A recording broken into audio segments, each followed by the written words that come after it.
Olá, tudo bem?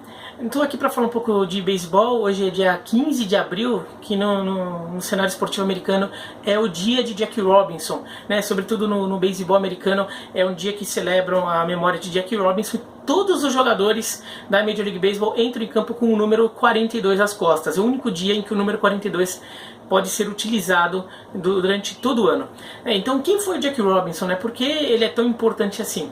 Bom, respondendo simplesmente, rapidamente assim, ele foi o primeiro negro da história da Major League Baseball. E numa época em que a Major League Baseball, isso nos anos 40, né? Na época que a Major League Baseball era a única grande liga esportiva dos Estados Unidos, a NFL ainda era uma liga pequena que estava começando a se estruturar e crescer, a NBA era praticamente inexistente, e a NHL era uma liga regional, ela tinha um alcance muito regional. Então a Major League Baseball era a única liga que tinha repercussão nacional. Então algo que acontecia, né, ela acabava tendo muito mais impacto, e ela ter aceito o primeiro atleta negro foi uma coisa que mudou a forma da sociedade americana como um todo, não só o esporte americano, mas a sociedade americana via as questões raciais. Então ele acabou se tornando uma figura muito importante. Mas aí vamos contar um pouco a história dele aí, como tudo levou aí para que ele se tornasse essa figura e acaba sendo até o atleta escolhido ali para quebrar essa barreira racial e racista.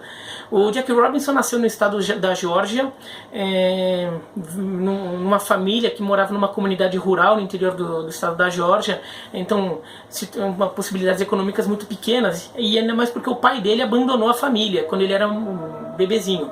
Então assim, a mãe tinha vários filhos, ele tinha vários irmãos ali, e a família resolveu, junto com várias pessoas da região, se mudar para a Califórnia, ali na virada da década de 1910 para 1920. Houve uma grande migração aí de americanos, de comunidades rurais, e sobretudo negros, né, que foram do sul dos Estados Unidos e do meio oeste para a Califórnia naquela época, né, porque a Califórnia surgiu com um desenvolvimento econômico que era grande, era um estado em que, claro que havia racismo, mas havia menos racismo do que no sul dos Estados Unidos, então as possibilidades econômicas soavam interessantes. Então muita gente migrou para a Califórnia naquela época, e a família do Jackie Robinson não foi diferente. O Jackie Robinson ainda tinha a sorte de que a mãe dele, ela era uma das poucas negras dessas comunidades rurais do sul dos Estados Unidos que teve oportunidade de estudo. Ela sabia ler e escrever, e ela tinha um nível de estudo muito maior do que a média das pessoas que estavam vindo da mesma situação que ela.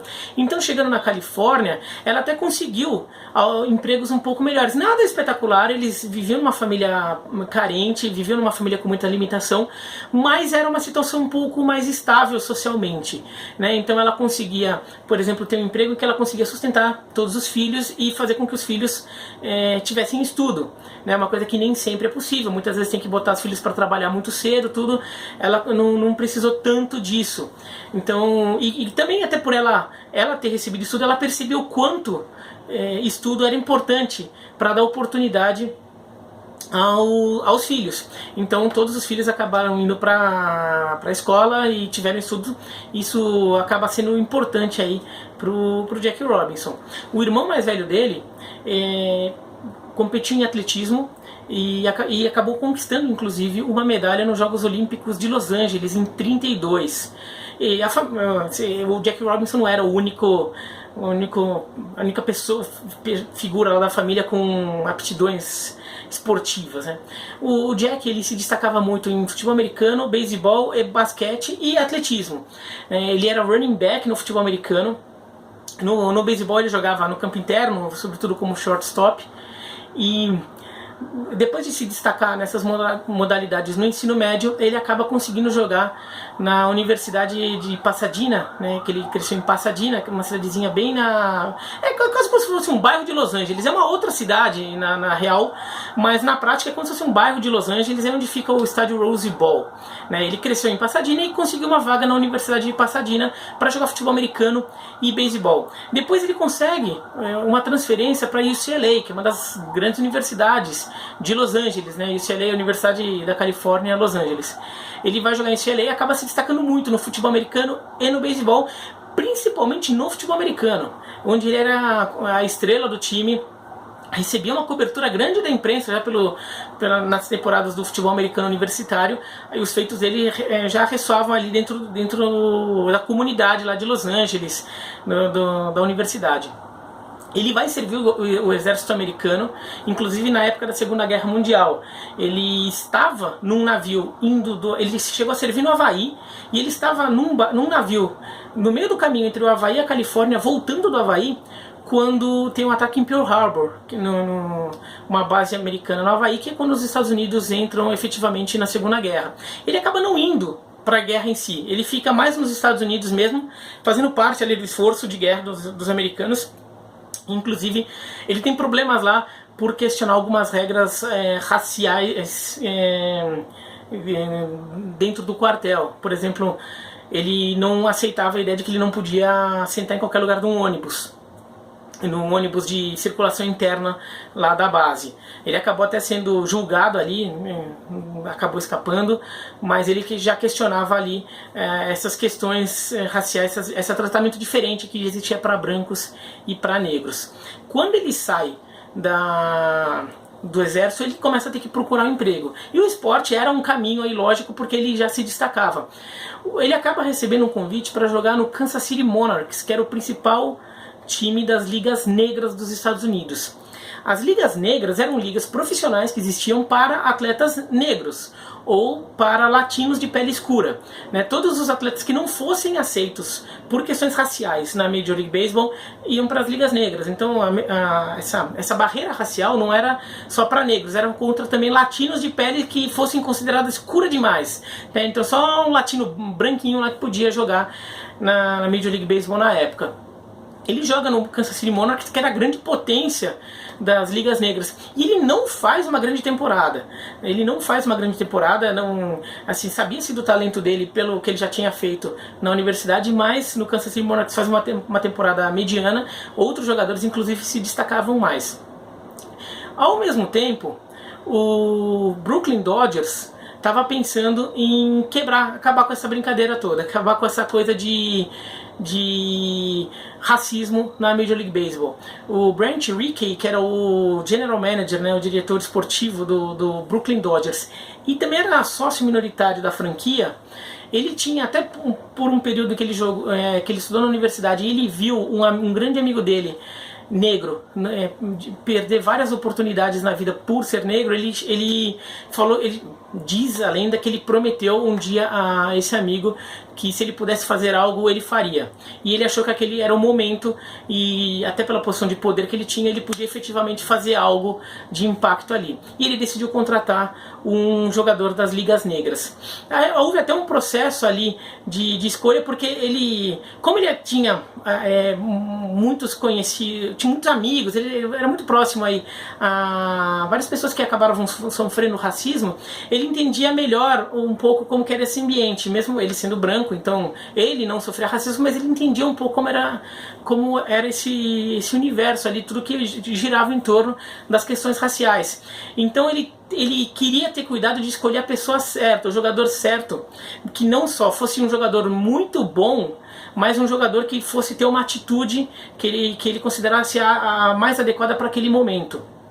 Por exemplo, o Roy Campanella, um catcher, que ele era um dos jogadores de grande destaque, ele acabou indo jogar com o Brooklyn Dodgers depois. Mas o Roy Campanella, por exemplo, era um grande candidato, mas ele tinha um pouco de receio, porque o Roy Campanella ele era de mãe negra e pai italiano, então ele poderia ser percebido de uma forma um pouco diferente. Inclusive os próprios negros poderiam não reconhecer nele uma figura representativa, né, da comunidade. E o Roy Campanella, por exemplo, ele tinha uma personalidade muito tímida. E quando fossem e ele sabia que haveria ataques racistas contra esse jogador, esse primeiro jogador negro que aparecesse, ele temia que o Roy Campanella pudesse acabar sucumbindo a ela e inclusive desistindo. E ele, na verdade, queria que esse primeiro jogador fosse alguém com experiência na situação, em lidar com esse tipo de situação, para poder encarar todos os desafios, todos os ataques que eles receberiam. E por isso ele pensou no Jack Robinson, porque o Jack Robinson ele via como alguém que já havia se acostumado a ter uma cobertura um pouco maior da imprensa, né, a receber um pouco mais de atenção pelo que ele havia, pelo histórico dele no esporte universitário, sobretudo no futebol americano universitário. Além disso, era alguém com formação universitária, então era alguém que poderia ter uma capacidade de entendimento um pouco maior da situação, de alguns nuances da situação, de coisas que acontecessem. E principalmente, é claro, alguém que era muito bom, alguém que era muito talentoso também, porque não adiantaria nada pegar um jogador que fosse quebrar essa barreira e de repente ter um desempenho ruim, que poderia ser usado, a questão racial poderia ser usada como forma de diminuir, inclusive, quer dizer, o desempenho técnico dele poderia ser usado como forma de diminuir a questão racial. Então, por exemplo, os negros não servem para jogar beisebol, chegou esse daí primeiro, olha que vexame que ele deu. Então tinha que ser alguém que fosse chegar e se impor pela qualidade técnica. E alguém que fosse ter um comportamento de desafiar todos os críticos que chegariam, todos os racistas entre torcedores, entre dirigentes, entre jogadores ali que apareceriam. E por isso ele pensou no Jack Robinson, tinha um histórico ali na universidade e também porque ele tinha servido no exército americano e tinha essa questão do julgamento que ele sofreu no exército americano, porque ele então foi uma figura que combateu, ele entrou em conflito com o sistema branco da época e sobreviveu a ele. Então ele sabia que ele tinha condição de fazer isso e sabia como lidar com essa situação. Tem uma conversa aí quando o Jack Robinson é chamado para conversar com o Rickey, que tem uma frase que assim, essas coisas a gente não sabe se exatamente são verdades, mas ela é tida como verdade. Que o Jack Robinson falou: você quer que eu lute, que eu reaja contra qualquer ataque que eu receba? E daí o Brent Rickey teria falado: não, pelo contrário, eu te chamei porque eu quero alguém que tenha a coragem de não brigar de volta. Porque a ideia do Rickey, e o Robinson entendeu e comprou essa ideia, não era simplesmente ficar lá brigando, era chegar e jogar na cara dos racistas que tudo aquilo que eles acusavam, aquelas teses que eles acusavam e defendiam, eram completamente descabidas, e que um jogador negro estava lá jogando bem, jogando na cara de todo mundo que ele pertencia àquele ambiente, que não poderia surgir nenhuma tese de baderneiro. Era alguém que fosse desafiar o sistema, mas desafiar de outras formas, com a palavra e com o desempenho em campo, e não necessariamente ali com algo que pudesse ser percebido como: esse é um baderneiro, esse é um criador de confusão. É uma situação bem, bem delicada ali. De qualquer forma, o Jack Robinson consegue, ele faz uma temporada no Canadá, né, jogando nas ligas menores. E se você quiser entender o que são as ligas menores, vai aqui na playlist do meu canal de como entender o beisebol, para entender o beisebol, tem um vídeo explicando o que são as ligas menores. Ele passa uma temporada no Montreal Royals, o time de AAA do Brooklyn Dodgers, em Montreal. E até foi interessante ele ir para Montreal, porque a questão racial no Canadá era bem mais tranquila. Ele vira um ídolo da torcida, o pessoal no Canadá abraça ele, e durante toda a vida a família do Jack Robinson passa a ter uma relação de gratidão muito grande com o Canadá e com Montreal. Ele faz uma temporada no Montreal Royals, que já é um time profissional americano de uma liga que até então era só de brancos, e no ano seguinte, 1947, ele estreia na Major League Baseball jogando pelo Brooklyn Dodgers. O Jack Robinson sofre racismo dentro do vestiário, tinha jogadores do time dele que não aceitavam, teve jogadores que o dirigente do clube negociou por não aceitar, e daí também pontos aí pro Brent Rickey, que jogadores brancos que foram reclamar com ele porque tinha um negro, ele foi e negociou o cara. E deixou, falando, esse cara fica, o Jackie Robinson fica, se você não quer, você vai embora.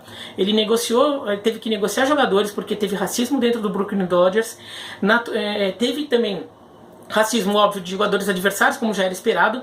Um caso mais famoso foi de um técnico do Philadelphia Phillies que ficou o jogo inteiro xingando o Jackie Robinson na beira do gramado, e acaba até sendo um momento de virada ali da relação do Jackie Robinson com os jogadores dos Dodgers, porque vários jogadores dos Dodgers que estavam meio quietinhos, eles aceitavam o Jackie Robinson, mas estavam meio quietinhos ali, não queriam se manifestar. Usando os termos de hoje, eles estavam meio isentões aí nessa história, eles se levantam e vão lá e defendem o Robinson, partem até para discussão com o técnico dos Phillies e inclusive passam a aceitar mais o Jackie Robinson.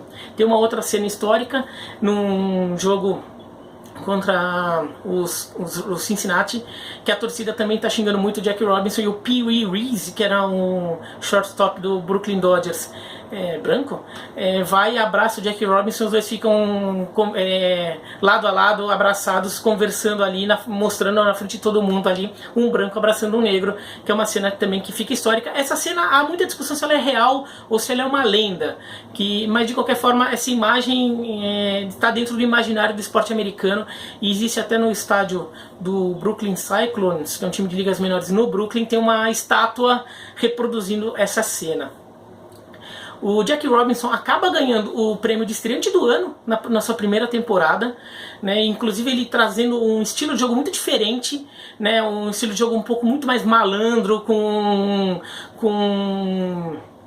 muito mais jogo mental também, sabendo como desestabilizar o arremessador. Ele roubou muita base porque ele conseguia desestabilizar o arremessador adversário, um estilo de jogo que acabou sendo adotado no beisebol como um todo, mas até aquela época era um negócio que não existia muito. Ele acaba incluindo isso porque era um tipo de jogo muito comum nas ligas negras, né, usando mais essas coisas que aqui no Brasil a gente trata até como aquela coisa do futebol latino, em relação ao futebol europeu, sei lá. Então botando um pouco muito mais de malandragem ali, num bom sentido, não é nada crítico não, muito pelo contrário, e ele estava enriquecendo o jogo, na verdade, e ganha o estreante do ano. Ele estreou na liga só com 28 anos, né? Então ele acaba chegando tarde por causa de toda a demora, por tudo que ele passou aí antes de ter a oportunidade de virar jogador profissional. Então ele chega só com 28 anos, então ele já chega, o auge da carreira, ele chegou bem no que seria o auge da carreira dele, né? Então assim, aqueles anos de crescimento ali, que ele também poderia ter grandes desempenhos, ele perdeu. Ele já chega lá. No terceiro ano, ele é eleito o melhor jogador da temporada, tendo um aproveitamento no bastão de 34,2%, aproveitamento altíssimo. Ele fica 10 anos no Brooklyn Dodgers, e nesses 10 anos o Brooklyn Dodgers foi campeão da Liga Nacional em 6, e num desses anos conquistou seu único título de World Series, sendo um time do Brooklyn, né? Depois ele veio a conquistar mais depois que o time se mudou para Los Angeles. O Jackie Robinson acaba a carreira dele com 31,1% de aproveitamento no bastão, que é um aproveitamento muito alto, e poderia ser melhor justamente se ele tivesse passado alguns dos anos aí que ele estava nas ligas negras ou estava no exército, se ele pudesse ter jogado já tendo um desempenho melhor do que ele teve lá nos últimos anos, quando ele já era um veterano com 37 anos. O Brooklyn Dodgers acabou despertando uma fagulha em todos os times, saíram contratando jogadores negros, perceberam que aquilo era uma coisa que descabida, né, não fazia sentido proibir jogadores negros, e que lá havia muito talento que não estava sendo aproveitado, que não estava sendo utilizado.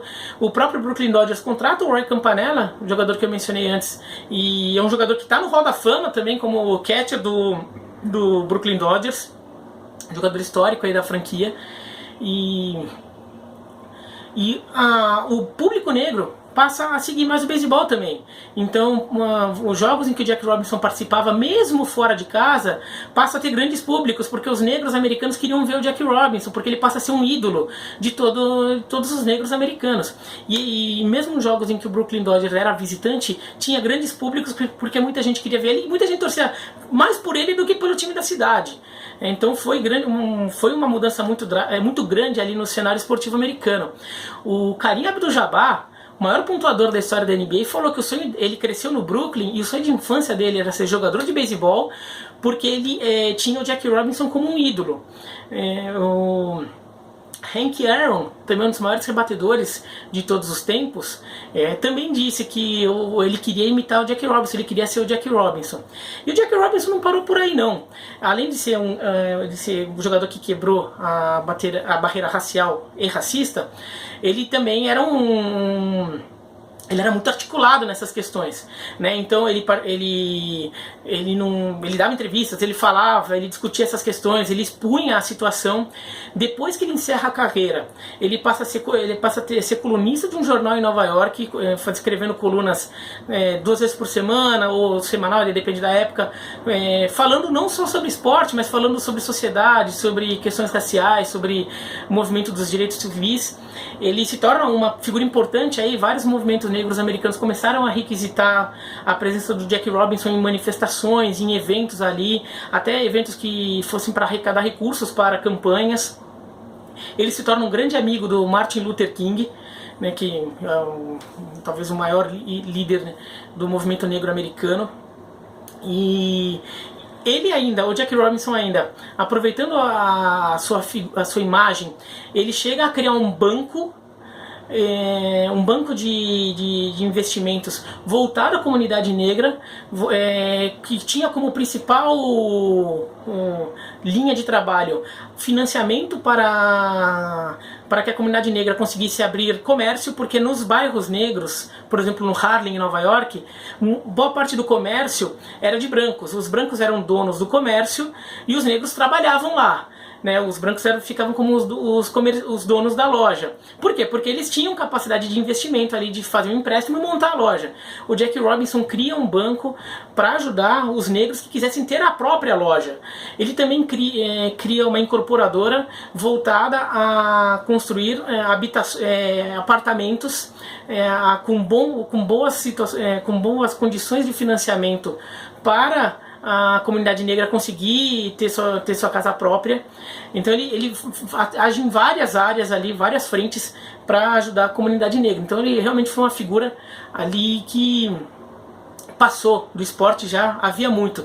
Tanto que depois, alguns anos depois do fim de sua carreira, a atuação dele, o dia a dia dele era muito mais tomado por essas questões do que pelo esporte, como comentar jogo, ou falar como estava a situação dos Dodgers, essas coisas.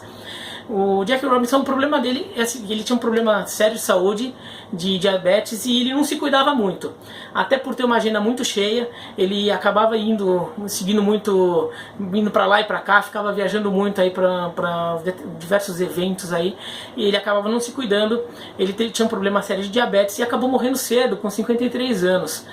A mulher dele, a Rachel Robinson, está viva até hoje, com mais de 90 anos. Ela comandou a Fundação Jackie Robinson durante muito tempo. Ela já se afastou, ela é presidente honorária, a fundação ainda existe, e essa fundação é voltada até hoje a arrecadar fundos para dar bolsas de estudos a minorias étnicas em universidades americanas. Então ele é uma figura ali que tem uma importância imensa na sociedade americana, no movimento negro americano, não só no esporte. Em 1997, quando fez 50 anos de sua estreia na Major League Baseball, a liga determinou que o número 42, que naquele momento estava aposentado só no Los Angeles Dodgers, que o número 42 fosse aposentado em toda a liga. Ninguém mais poderia usar o número 42 e todos os times passariam a ter o número 42 na sua lista de números aposentados aí para grandes figuras. Os únicos jogadores que poderiam usar o número 42 eram os que já usassem o número 42 naquele momento. Então alguns jogadores acabaram preferindo não usar mais, falaram, não, vou me juntar a isso, vou apoiar e vou deixar. Alguns ficaram usando. O caso mais famoso do Mariano Rivera, né, o fechador do New York Yankees, que foi eleito pro Hall da Fama neste ano e que ficou usando o número 42 até o fim de sua carreira. Então o número 42 é aposentado da liga, ninguém mais pode usar, só no dia de Jackie Robinson que ele pode ser usado, e ele é usado por todo mundo. Então nesta segunda-feira todos os jogadores de todos os times da liga usarão o número 42. O número 42 acaba virando um símbolo de quem foi Jackie Robinson. Na entrada do estádio do Brooklyn Dodgers tem um número 42 imenso ali para celebrar o legado do Jack Robinson. No estádio do New York Mets também, porque os Mets, apesar de serem uma franquia sem nenhuma ligação oficial ao Brooklyn Dodgers, acaba herdando um pouco essa coisa de ser o representante do Brooklyn e do Queens. Então o Brooklyn Dodgers tem. O Brooklyn Cyclones, um time de liga menor no Brooklyn, também tem a estátua que eu mencionei, tem estátua, tem várias menções ao Jack Robinson também. E até no estádio de Daytona, na Flórida, que era onde o Brooklyn Dodgers fazia a sua pré-temporada, o estádio hoje se chama Jack Robinson Ballpark e também tem referências ao Jack Robinson, né? Então é uma figura presente aí em todo o beisebol americano, todos os times têm a menção ao Jack Robinson em algum lugar. Então é uma figura fundamental ali e que vale a pena conhecer essa história. Duas dicas aqui culturais, vai. Uma é esse livro aqui. Esse livro aqui eu sei que é complicado, que é a biografia dele. Ó, ele é grossão, esse livro tem quase 500 páginas, ele é americano, é muito bom, mas de fato é mais para quem for mais... quem quiser mais conhecer essa história dele, e não só dele, do movimento de direitos civis dos Estados Unidos, fala bastante nesse livro, viu? Mais da metade do livro é do pós-carreira dele. Tá? Então, boa parte do livro, na verdade, é sobre essa atuação fora dos campos dele. Isso que eu achei bom do livro até. Tá? O livro é o Jack Robinson, do Arnold Rampersad. Eu vou deixar as referências aqui embaixo na descrição do vídeo. Outra referência boa é o filme 42. Tá no Netflix, é fácil de ver. Então, dá um resumo. Esse filme 42 pega mais a primeira temporada dele, né? Então, o filme se concentra mais nessa primeira temporada dele na Major League Baseball. Mas aí tem algumas dessas cenas aí que eu mencionei no filme. Eu mencionei aqui nesse vídeo, tem no filme, também vale a pena dar uma olhada. Mas é isso então, espero que tenham gostado. O vídeo ficou muito longo, tô vendo agora aqui, tá com 26 minutos, desculpa aí, o vídeo ficou longo, mas essa história aí eu gosto muito dela, ela é muito importante aqui. Até tenho essa camisa aqui, ó, do Brooklyn Dodgers, do Jack Robinson aqui, que eu comprei na última vez que eu fui para os Estados Unidos. E, inclusive até uma história legal, que eu tava usando essa camisa um dia, lá em Nova York, eu tava comendo, tava sentado lá comendo no restaurante, tava com essa camisa. Uma senhora americana negra, veio falar comigo e perguntou se eu conhecia o Jack Robinson. Eu falei, não, conhecia, gosto dele, gosto da história dele.